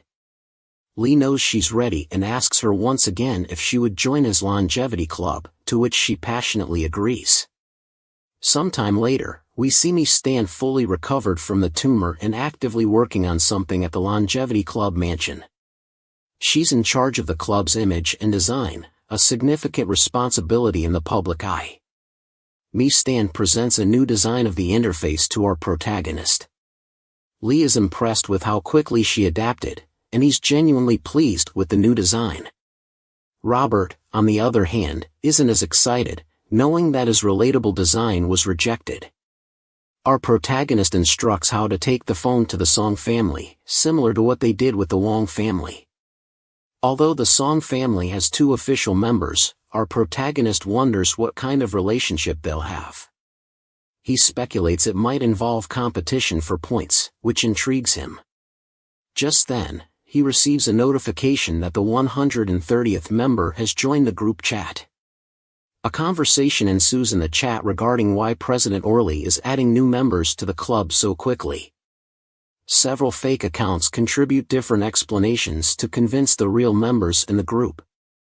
One of them says, maybe the president wants to re-enter the world after so many years. Another one says, it's to give hope of life to more people. They laugh while reading all his fake conversations.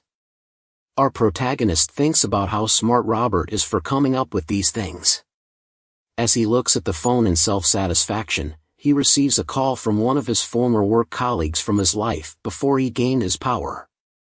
The colleague asks if he offended someone important because some people have been asking about him. They even obtained confidential personal information, which suggests they have good connections. Skalik, the colleague, is calling as a favor because he knows Lee used to help him. He warns Lee because the people looking for him seem really dangerous. Lee's colleague then asks if he was involved in any illegal business, and our protagonist assures him that all his business was legal, so there's no need to worry. Lee thanks his former colleague for the warning, and they end the call. Our protagonist then has an internal dialogue, wondering who these people looking for him could be. So far, he's only been working with the tycoon families, and they have a binding contract. The Song and Wong families wouldn't dare do something like this, so it must be someone else.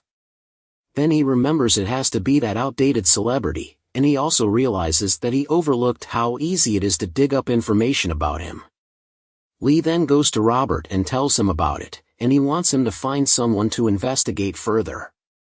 Robert finds this to be a great opportunity to test their new Sky Eyes system. Now, in the next scene, we see Miss Manzi with a suspicious-looking guy. She tells him about how the Song family advised her not to seek revenge, even with influential people supporting her. Then we see them checking documents containing background information on our protagonist and Miss Yan. Miss Manzi, with an air of arrogance, says, everyone knows whose protection she is under, so how could this happen? She's stressed and feels looked down upon. The suspicious guy suggests that since this involves the Song family, they need to proceed with caution and gather more information about the relationship between the songs and our protagonist. Miss Menz, gaining confidence from all this information, says she'll make our protagonist pay. There's no way she won't seek revenge. She's determined to ensure he pays for what he did to her. While they're having this meeting, we see a camera recording everything, and now we learn that it's our protagonist and his team spying on them, monitoring through that camera. Lee is annoyed and wonders why Miss Manzi just couldn't let it go. He thinks this will only complicate things further for her.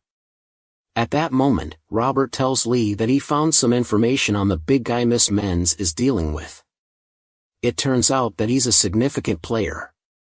His name is Zhou Hanyang, and he's the owner of the North Metro Industries Group, a real estate development and strategic investment company with properties worldwide.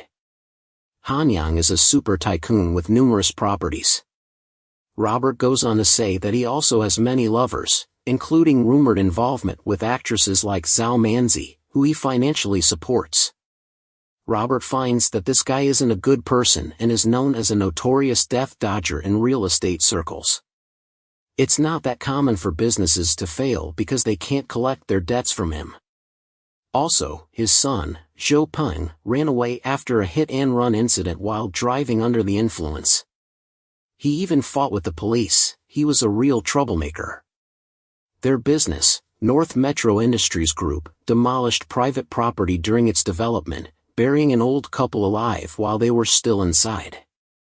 There are also accusations of Hanyang threatening a female student, saying that if she didn't accompany him, she would be killed. Robert then says that there is much more, and all of this information is hidden and cannot be found on the ordinary internet. It's information that is inaccessible to the general public. Our protagonist tells him to stop searching for more on him. He's heard enough, and it's clear they are dealing with a greedy and cold-hearted person. Bentley tells Robert to keep monitoring them and to let him know right away if he hears anything important. Lee thinks that this Hanyang guy is tricky because even with all the wrongdoings he committed, the law didn't catch up to him. This has to be a very powerful person. Now, we see how training with the instructor, he thinks that if only he could take the coach down, he'd get his approval. So he swiftly leaps at him and then makes a sudden turn to confuse the instructor. The instructor is thinking about how much Hao improved, but it's still not enough as he seemingly dodges his attack without seeing that it was just a diversion. Hao manages to throw the instructor into the air just when Hao thought he won. The instructor still manages to land on his feet nonetheless. The coach compliments his efforts and advises him never to let his opponent get up after he already put him down. Seeing this fight, our protagonist collapses in praise of Hao's astonishing improvement. He then goes on to say that instructor Zhang really trained him well. He also apologizes for interrupting their training session and asks if he can borrow Hao for a bit as he wants to discuss a certain matter with him. Then, outside, the coach compliments his progress once again. But Hao, as if disappointed with himself, tells him that he still couldn't defeat the instructor and he's still not strong enough. Our protagonist then tells Hao that he's got a task for him. Hao, attentively turning towards him, asks what he could do for him. Lee coldly tells him that he needs him to kill somebody. Hao is left paralyzed upon hearing this, thinking if he will really need to kill someone. As Hao is pondering over what he just heard, our protagonist notices the distress on his face and tells him that he shouldn't worry because this time he will be with him. He then tells Hao to meet him at the library in 7 hours and prepare himself well for it. Before they meet up, Hao excuses himself and leaves, while our protagonist thinks to himself that this time Hao doesn't seem as calm as he thought he was. Lee thinks that in case Hao sees blood, which he is bound to see, he might experience a psychological barrier. If he can't overcome it, then Hao's value will significantly drop down, and all of Lee's hard work will amount to nothing. It will all be wasted. Our protagonist is concerned, hoping that Hao doesn't let him down.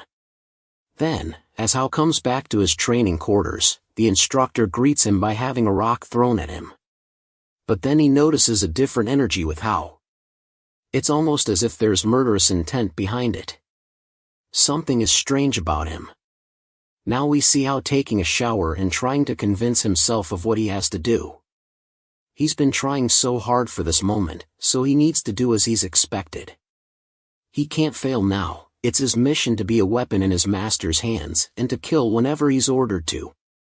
Then he goes to the bed and pulls out a knife from under it, saying that should be enough for this mission. We still see him in conflict over this, but greatly reduced. It seems that all Dad's self-convincing actually worked. At the library, our time merchant is waiting for Hao as he comes in. Lee asks him if he's ready, to which Hao responds positively. But it seems like he's full of determination and has gotten rid of all the doubts and insecurities he had earlier. He looks like he has made up his mind about this. Lee comments on Hao's condition, and Hao just says in a determined way that he feels great. Now, our guys are at the cafe, going over the details of the mission. This is Hao's first mission of this kind. Lee will speed up his time by 100 times so that even any surveillance they might have won't be able to catch him. He then tells Hao about the bodyguards that protect Zhang Yang, especially warning him about 2 of them. These 2 bodyguards have been following Zhang Yang since he was just a gangster on the streets. Hao confirms that he understands his mission and that he won't leave anyone alive.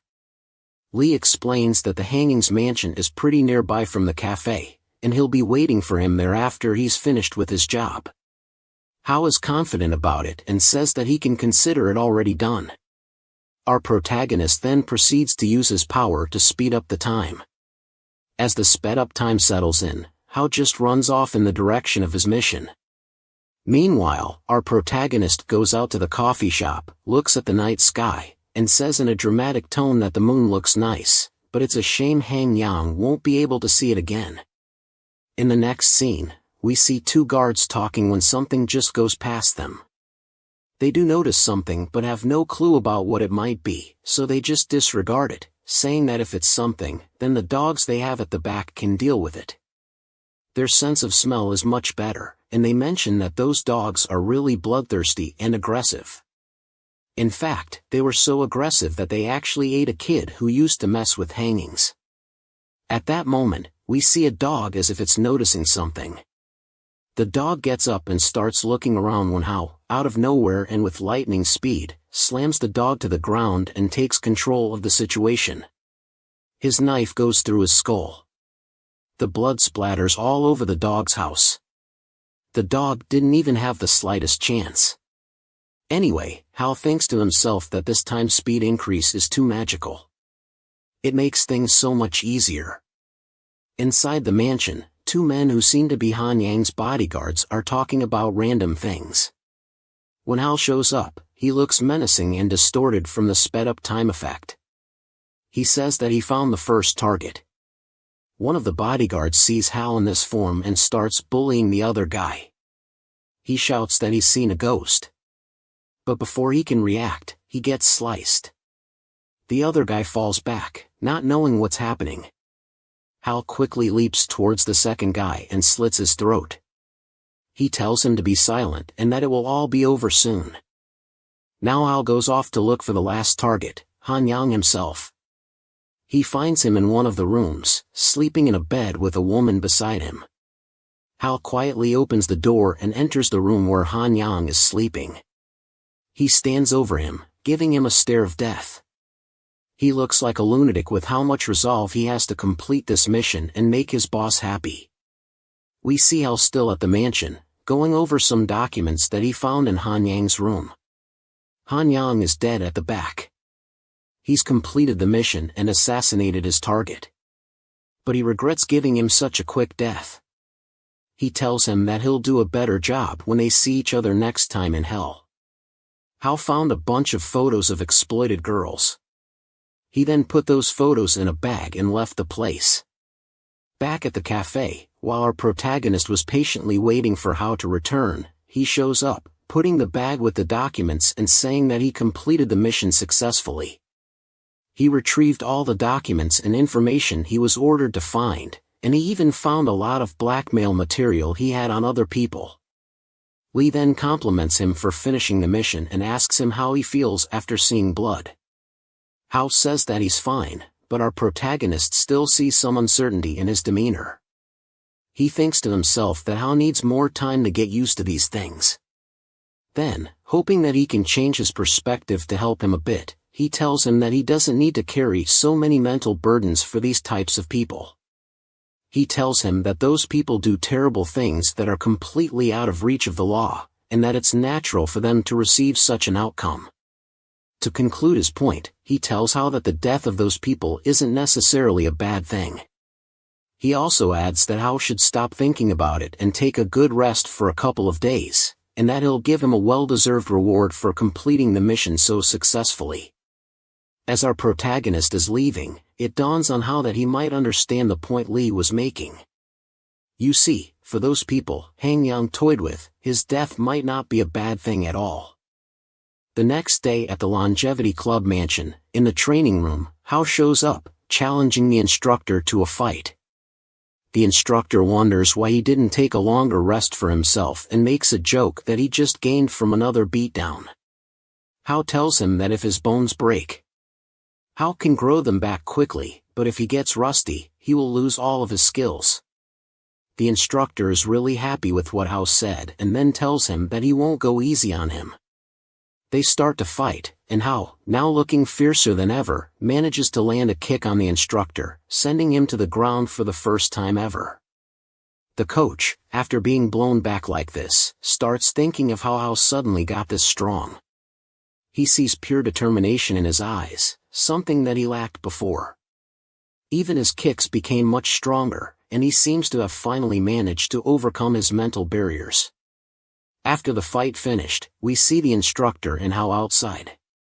The instructor, admitting defeat, tells him that he now owes him a dinner, as they agreed. Hao laughs at that, rubbing his injured part. The instructor says that he's never seen anyone improve that quickly and wonders if he improved because of our protagonist.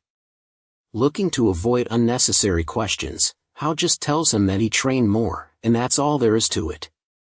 Then the instructor gives him a serious glance, noticing a change in Hao, and asks him how it felt to do it for the first time. Feeling shocked, a chill goes through Hao's body when asked this question. Hao responds that some things are better left unanswered. But then, noticing the 10-step situation, Hao naively tells him that he meant how it feels defeating him for the first time. He tells him that he's becoming too cocky and is ready to have at it for the second time. Hao agrees, and the instructor, annoyed with the extra confidence he has, tells him that he'll take the win right back where it belongs. Then the next day, we see a woman looking for Han Yang. She's got some business to do with him and needs him to sign something. As she goes through the mansion, she notices that there aren't any bodyguards. The mansion is veered for displays that are protected 24/7. She keeps looking for him until she comes across the dead bodies of the bodyguards, which makes her fall on her back, screaming in fear. Next, we see the mansion becoming an investigating area for the police. They conclude that they were all killed in one strike and in the same way, which means that the assassin was very professional and knew what he was doing. Oddly enough, one of the inspectors notes that after doing a detailed investigation, all 4 people, including the dog, have died almost at the same time. The other inspector gets really shocked by this information. One of them says that they are at least a couple of meters away from each other, and even if the perpetrator ran in a straight line, it would still take him more than a minute. He thinks that it might not be the work of one person, but rather a team of professional assassins. He then asks for the surveillance cameras and if any of them captured anything that they can use. The inspector learns that the Zhou family already took the footage and thinks to himself that the police shouldn't interfere in it any longer. Back at our protagonist's place, Robert also reveals this information to Li, but Li says that he doesn't mind the Zhao family taking the footage. They already have a lot of enemies in the business market, and now they have some powerful allies themselves. Now, at the Wrong Mansion, we see a meeting taking place about the incident that happened with our protagonist and Miss Yang. They are all aware that Miss Sani is already taking steps not to leave it at what happened at the wedding. They know who she's connected with and that she insisted on Han Yang investigating our protagonist. this behavior annoys them as it goes against their interests. Mr. Lee presents a great new opportunity for them, a chance at life itself, and his powers must stay hidden for their sake. They already knew his present identity, which they think is just an identity. He gave himself for this period, but that is irrelevant. They realize what they need to do. The old man, Wrong, gets up and says that they need to help our Thai merchant cover up this incident with Han Yang dying and also keep his identity hidden, no matter what. We see a very serious, dark-looking character from the Wrong family taking up this order personally. Overhearing all of this, our protagonist exclaims in victory that that's exactly what he was expecting. Even if he didn't do anything about the information leaks, his allies would cover up for him because it's for their own interest. All they need to do now is sit back, relax, and reap the benefits. After all, they did their part, and now it's on their allies to complete the work they started. At the place of Hanging's brother, they discussed their own investigation. One of his men says that they had investigated the footage from the mansion, but they just found a bizarre set of events happening which they can't really explain. They suggest he watch the footage himself to understand what they are saying. On the video footage from the surveillance, they first see Han Yang simply dying without seeing any perpetrator. He just gets thrown in the air and then slammed back to the floor already dead without any logical explanation. The man then says that this is how all the rest of them die too, without catching any glimpse of any murderer. But then the man continues that if they slow down the footage by 10 times, they see someone standing or something there. Because they are at the limit when it comes to slowing down, this intruder's speed must be of unthinkable proportions. So he makes a conclusion that the assassin of Han Yang is a being that exists in a different space and time. Hearing this, Han Yang's brother, Junior Zhao, gets completely petrified, thinking of what kind of person his brother messed with. The woman, probably a former personal assistant of the late Han Yang, might have some useful information on this. She goes on to say that this all started with Han Yang's lover, and this gets Junior Zhao really curious. He orders her to tell him everything she knows about this and not to leave anything out. After learning about the events, Junior Zhao is shocked that the head of the Song family, even when he was sick, got out there to help some average young men. Hanging's former assistant tells him further that he even said that she shouldn't think about any revenge because she wouldn't be able to deal with the consequences.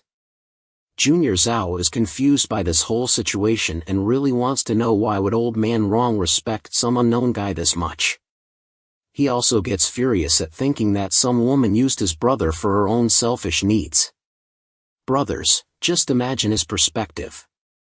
He sees some unknown regular guy who has the backing of the most powerful families in the world, and then his brother mysteriously dies from some supernatural force. He's probably thinking this is some kind of a ghost, definitely a ghost. Anyway, back to the story, he can't get rid of this feeling that the focus should be on that young man that Senior Iran protected, and why would he do that? The assistant adds that before the incident took place at the wedding, they had no idea who this guy was. It's almost as if he came out of nowhere. The other guy says that he found something interesting and potentially useful. The Wrong and Song families have been active in recent times to the degree that even some of the inactive members started moving about, apparently working on something mysterious. This gets Mr. Zhao curious about the head of the Wrong family and how old he is. The man tells him that he is a 98-year-old man and that it was rumored that he was on his deathbed and was about to die from an illness when all of a sudden he got well and active. Looking at the recent pictures of the Senior Song and Senior Wrong, he concludes that that's not how dying people look. They seem too lively. It's as if they suddenly became healthy. Mr. Zhao, connecting the dots, thinks of the old men that refuse to die and the someone they protect with everything they've got. So he thinks if this is really someone he can go against, as the overwhelming feeling of this case being beyond his pay grade reaches him. He commands others to stop working on this case and just leave it there. The assistant woman, taken by surprise, starts protesting this, forgetting her place. She says that they shouldn't leave the investigation here. Easter Za, with a menacing expression on his face, turns towards her and others present for the meeting. He tells them that every word spoken in this room stays in this room, or else they would all be treated with no mercy, and that's his final decision. Mr. Zhou is thinking that it's just not worth messing with someone backed by two huge families until he finds a way he can deal with them. For now, they can only pretend that nothing happened, and we can only pray that the Rong and Song family won't investigate any further and mess with Hanyan's people in the capital. Now we learn that Robert was eavesdropping on everything and heard everything said in this meeting while munching on his snacks. He says that Li was right this whole time. In the presence of an unknown power, even the most powerful people will be afraid to make wrong moves. He thinks that working for our protagonist is really interesting while enjoying the situation. Robert gets a notification that his system detected a level 10 talent, which is a person that meets very specific requirements, especially when it comes to their usefulness. Robert can't believe what he's seen because he's familiar with this person. He says it's the guy from the textbooks. Robert immediately lets Li know about this. Our protagonist also recognizes him, it's Tang Soroi. We learn that Mr. Tang gave up a chance for better living conditions outside the country and came back to their country. He contributed an immense amount in the field of biology, with his contributions in immunology, virology, and immunology again. It could be said that half of the students in the country are his disciples. Our time merchant thinks there is no one quite like him. He then tells Robert and how to prepare the information on him because he'll be paying a visit to Mr. Tang personally. This opportunity can't be missed. At the hospital where Mr. Tang is hospitalized, our protagonist asks a nurse about the exact location of Mr. Tang, pretending to be his student, not because it was his plan, but she brought it up conveniently. She points to him where it is and where what she believes to be his other classmates are. Meanwhile, a woman is telling the students that, for some reason, they won't be able to see Mr. Tang, and that their visit has to be rescheduled for some other day. Students don't seem to be bothered by it and even tell the lady that they are there in case she needs any type of help regarding Mr. Tang. Just when the students were leaving and saying their goodbyes to the lady, our protagonist gets caught sneaking into Mr. Tang's room by this lady. She asks Li if he's there to visit Mr. Tang as well, but is thinking to herself when he got there all of a sudden. We now learn that she's Mr. Tang's granddaughter, and she tells our protagonist that the doctor said that Mr. Tang is not feeling well today and won't be able to take any visitors. Li pretends to understand Elsa and says that, in that case, he won't be going in. But then, as he's right in front of the room with the doors open, he just gives a glance at Mr. Tang and turns his power on, providing him with information on Tang's lifespan and other related information. We see that this guy is really, really old. He's 102 years old. We see a different side to our protagonist now, something that we didn't see before. Li thinks that someone as great as Tang should not just die here, and that it doesn't matter if it's for his personal gain or for the world, he wants him to survive. But he's also curious about what Tang thinks about this. A little later, we see Tang waking up with his granddaughter sleeping next to him by his bedside. He then says that his time has come and that the most difficult thing for him to let go of is her, Tang Fang, his granddaughter. He then puts his hand on her head as he tears up and says that it's her and his students that are his greatest pride, and that he still wants to see her grow and start a family, but that he's just out of time, and this is a big shame. Then he hears a voice from the side calling his name. He turns and sees our protagonist, who then tells him that he can wait to tell these things after Miss Tang wakes up because he still has a lot of time left. Old man Tang, in a state of shock, asks our protagonist. They now see that Mr. Li is already using his power to slow down time for them. He then explains to Tang who he is and what he does. Dan can't believe that such a thing exists in the world, such as a time vendor. Our protagonist then tells him about a longevity club and its 3 goals: protecting the Earth, advancing technology, and achieving human evolution. He reveals how he found him through his global database for certain people and how he's come here to invite him, in his last moments, to join his longevity club. Old Tang agrees to join under one condition: he must never betray his people and his country. He says he'd rather die than do any of those things. Our Thai merchant is happy with these conditions and tells him that he agrees with him and promises never to make him do any of those things. The room gets filled with light as we see our protagonist use his power. We learn that one of our protagonist's motives and perspectives in life is that the saying "good people never seem to live long enough, but bad people never seem to die" is not something he wants to believe. He chooses not to believe in things like those. So he's using his power to prove the point that it's not the case. Tang is a good person, and he will live because he wants him to stay alive. Now we see Tang breathing heavily, saying that he feels like someone injected energy into his body.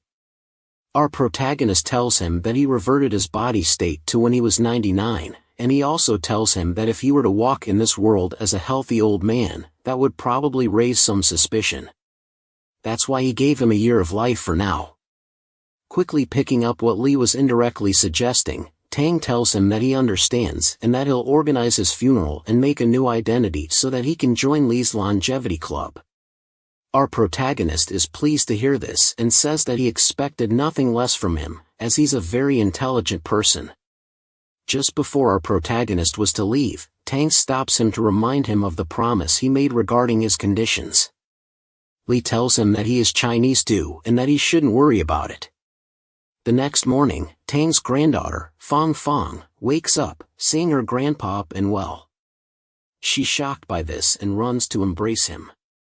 She's so pleased that he recovered, and she says that they were so worried about him. But then Tang changes the mood in the room and tells her that he just wanted to see the morning sun one last time and that he has no time left. She's left confused by this, as he seems to be much better. Then a thought comes to her mind that it could be a kind of terminal lucidity, which is basically when a person is about to die, there's an unexpected return of mental clarity and memory suddenly regained that occurs shortly before death. But she still can't believe that that is what's actually happening. In the next scene, we see Tang's family gathered around him as if to say their final goodbyes. Then the old man, Tang, tells them that after he dies, he wants a small portion of his inheritance money to go to them, and the rest they should donate to professional research facilities. He says that kids like Fong Fong aren't their hope for the future, and they shouldn't judge their ability by their age. As he was saying this, Fong Fong was sobbing the whole time. She seems to really love her granddad. A senior Tang said this, and his son fell on his knees, telling him that he's still not at that stage and that his project will be able to save him. But the old man Tang responds with a very harsh tone, saying that his project is still incomplete and that he shouldn't dare to do something that goes against his morals. He says that he wouldn't forgive him even after his death. His son, when hearing these words, gets really sad and starts sobbing too, saying that he'll miss him. Then Tang just puts his hand on his son's head and apologizes for not spending more time with them, instead of dedicating his whole life to the country. Tang then tells them that they are the best thing he left for their country and that he's proud of them. But now he has to take a rest because his time is up. He then tells his son, Boyan, that he needs to have a word with him alone. After Boyan was left alone with the old man Tang, Tang tells him that what he needs from him is to settle his discharge procedure as soon as possible and to find Boyan's uncle and make him a death certificate. Tang's son is really flabbergasted by this request, as he's not sure why he would be asked for these things. But before he could form any proper thoughts and questions of his own, Tang continues that after that is done, he should send him to his old house in his hometown because there'll be someone to pick him up there. And after all that, he tells his son that if anybody asks about him, he should just tell them that the old man Tang is cremated. Boyan is visibly even more confused about this than before. He tells him that he doesn't understand, but Tang tells him that there are many things an average person like him won't ever be able to understand, let alone being able to explain them in a few sentences of what's going on. Tang then tells him that he should keep all of this a secret and never reveal it to anyone. Then his son gets all serious, understanding the burden he just received, and reassures him that he'll do what he is asked to do. Our protagonist is standing right in front of the hospital, pondering over the fact that Tang's descendants will be watched by their grandpa who is not in heaven nor in hell, but right here, somewhere on Earth. At that moment, he receives a call from some lady that Lee had recommended to her. She needs his services. Our protagonist tells her that his services are not free. She says that she's aware of it and is willing to pay any price for her son. Later on, we see our protagonist waiting at the cafe for the lady who called him earlier. She arrives with a taxi, and as she steps into the cafe, Lee notices her immediately. It's Chin Yupin, an older lady dressed in working janitor clothes, which does draw attention from the cafe's staff and their guests, as this cafe is of some prestige. Let's just say that people dressed like her, with her appearance, are not the usual customers at this place. Anyway, after recognizing her, our protagonist calls her over and politely asks her if she'd like to have something, which she refuses, saying that the place is rather expensive. But Lee orders her something anyway, showing his class. Then, as they sit down and she starts talking about her circumstances and needs, our protagonist quickly uses his power to check her lifespan and related things, just to see what she's got to offer as someone in need of money. Being a little hesitant talking about what she's asking, our protagonist reassures her skepticism, as it's not something people easily believe. So, to ease her doubts, he speeds up time by 100 times with a snap of his finger, basically slowing everything down around them. As she's looking around herself, she can't believe her own eyes. Time has stopped for everyone but the two of them. As she was looking around, trying to understand what was happening, our protagonist gets straight to the point and tells her that the one who recommended him probably told her about the price of the trade. He then asks how much she is willing to pay.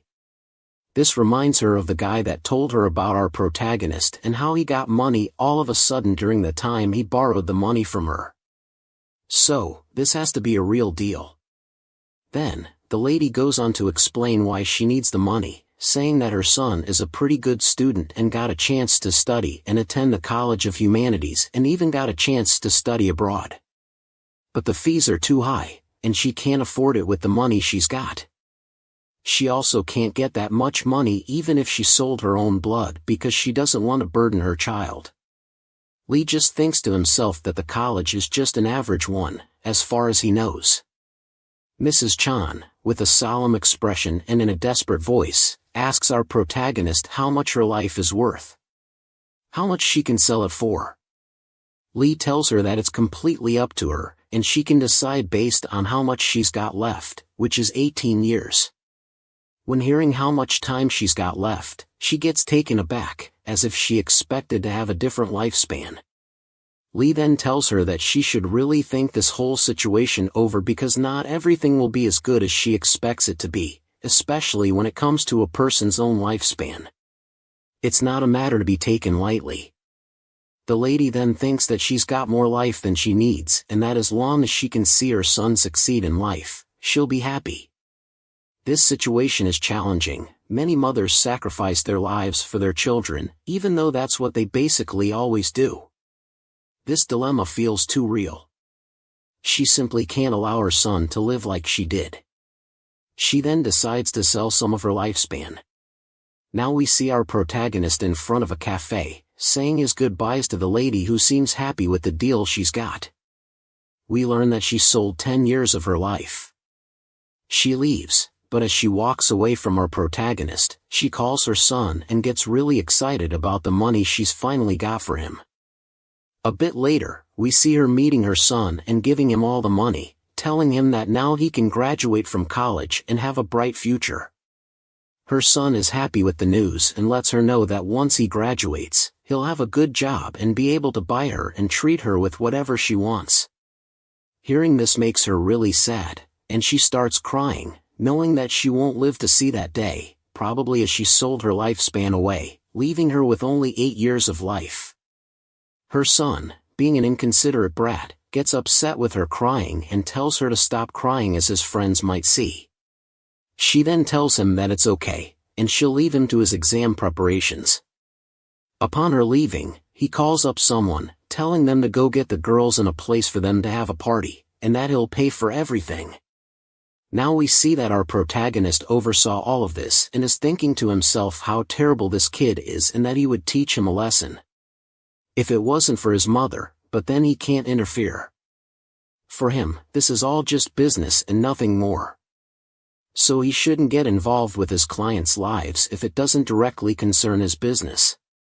The next scene starts with somebody reciting a poem. Trees are 1,000 feet tall, the falling leaves settle on the roots, which basically means that the person is finally returning to his ancestral land. We learn that the person returning to his home is Tang.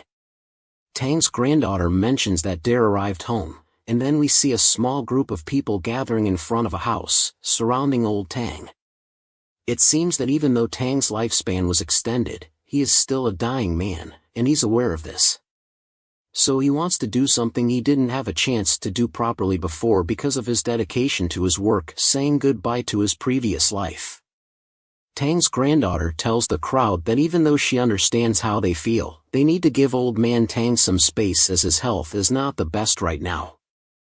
We see old Tang looking around his old house, reminiscing about the old days.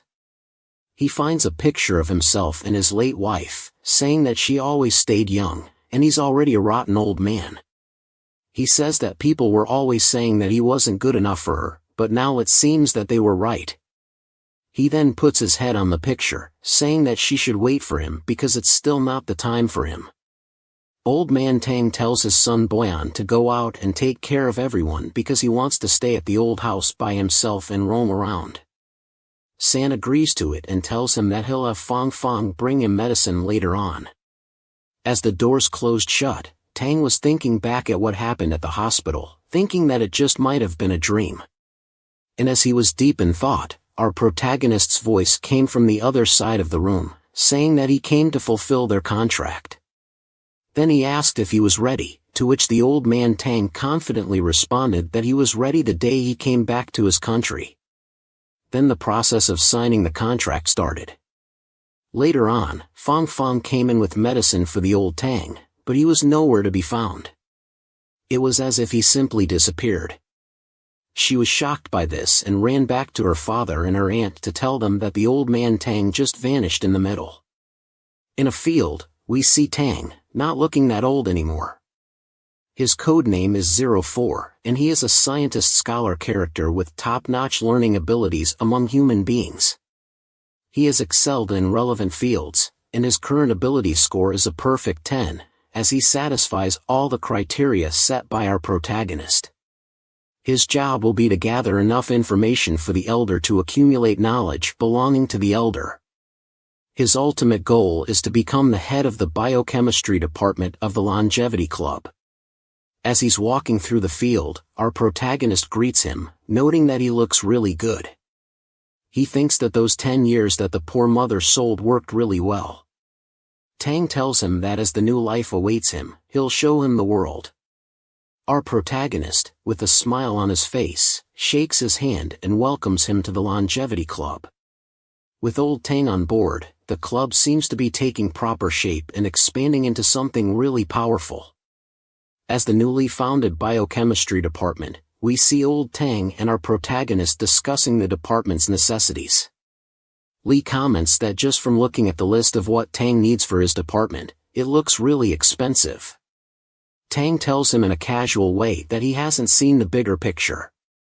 He goes on to explain that from millions of years ago until today, the evolutionary stages of human beings have been divided into 4 particular periods.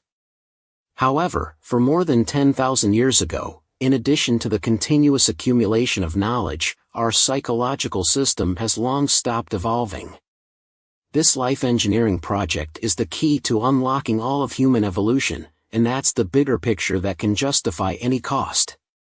The benefits they'll get from this are immeasurable in terms of money. Their initial plan is to commission a headhunting company to recruit elite scientists from all over the world and then establish a pharmaceutical company. He thinks that this is a long-term project that might take years to complete.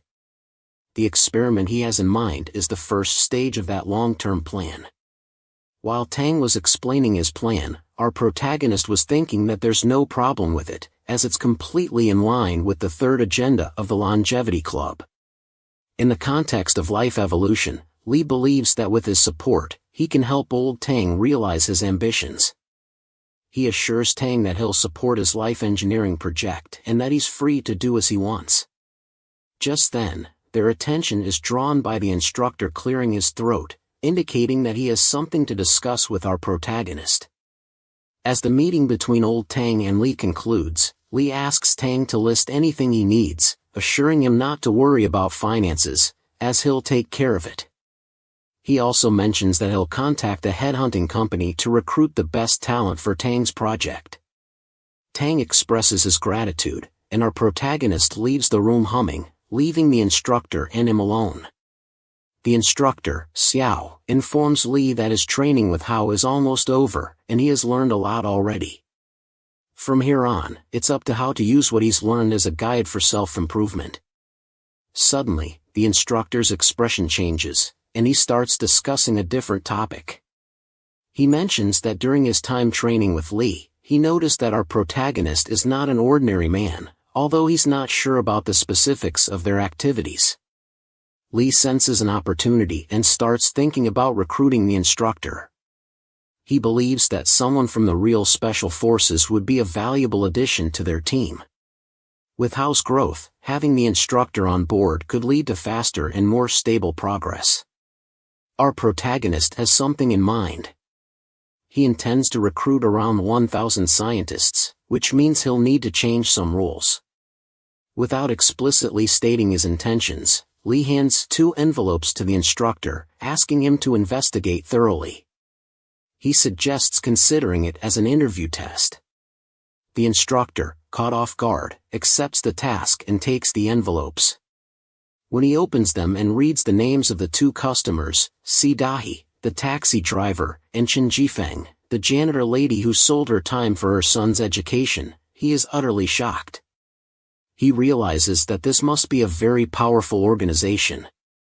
Seeing our protagonist gazing back at him confidently, the instructor thinks to himself that this is the real Mr. Lee, revealing himself to be part of something significant. With a smile on his face, he accepts the task and assures Lee that he should consider it already finished. The instructor quickly leaves in a hurry. Our protagonist is contemplating the need to recruit more talents and elites to work for him. To do so, he realizes that he needs to draft a new set of stricter rules with a better welfare system. He decides to draft another contract for the general staff, which must be distinguished from his core employees. Furthermore, he's considering modifying the compensation for core employees.